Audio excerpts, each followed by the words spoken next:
Memang Inter Milan kehilangan pelatih mereka Antonio Conte, kehilangan Lukaku, kehilangan Hakimi, kehilangan Ashley Young. Tapi jangan lupa Inter masih punya pemain-pemain kuat mereka di lini pertahanan. Penjaga gawangnya juga masih sama. Dan juga Inter Milan merupakan tim yang paling sedikit kemasukan gol musim lalu. Jadi artinya memang fondasi dari Inter ini masih dipertahankan. Memang di depan mereka kehilangan Lukaku, cuma kan kita tahu manajemen telah mendatangkan Edin Dzeko. Saya pikir Edin Dzeko walaupun kualitasnya tidak sebaik Lukaku, tapi saya pikir dia masih bisa mengisi pos yang ditinggalkan oleh Lukaku, dan seharusnya logisnya dia bisa bekerja sama dengan Lautaro, karena juga Edin Dzeko adalah target man dan Lautaro biasa bermainnya itu sebagai second striker walaupun posisinya adalah ujung tombak.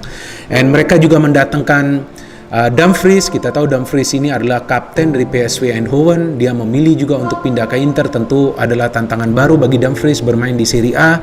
Kita sudah melihat sepak terjang dari pemain ini di Euro 2020 saat dia membela tim nasional Belanda.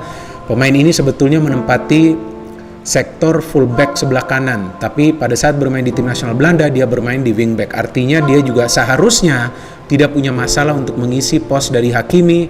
Lagi-lagi saya ulangin, memang kualitas dari Dumfries dan Hakimi itu tidak sama, tapi dia juga punya kemampuan yang bisa diandalkan. Apalagi pemain ini pemain yang agresif, seharusnya dalam urusan bertahan juga dia bisa melakukan tugasnya dengan baik. Di sebelah kiri, jika Ivan Perisic masih dipertahankan karena rumornya kemungkinan kontraknya akan diputus, maka saya pikir Ivan Perisic yang akan mengisi pos sebelah kiri sebagai wingback. Jika tidak, maka ada Di Marco. Di tengah kita tahu masih kuat, ada Sensi, ada Barella, ada Brozovic, ada juga Vidal yang bisa menempati posisi itu. Jadi saya pikir bahwa Inter masih merupakan salah satu favorit kuat untuk menjadi juara musim depan. Saya lupa juga untuk menjelaskan bahwa Inter sekarang dilatih oleh Simone Inzaghi yang sebelumnya melatih Lazio.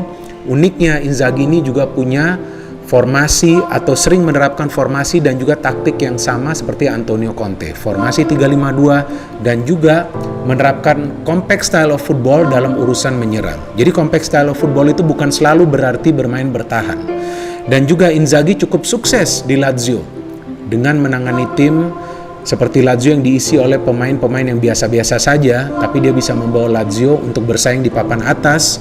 Bahkan dalam 2 musim terakhir Lazio itu mengakhiri kompetisi berada di papan atas. Mereka juga bermain di Champions League musim lalu, bahkan bisa lolos dari grup Champions League. Sayang mereka kalah lawan Bayern Munich, tapi secara permainan mereka tampil impresif.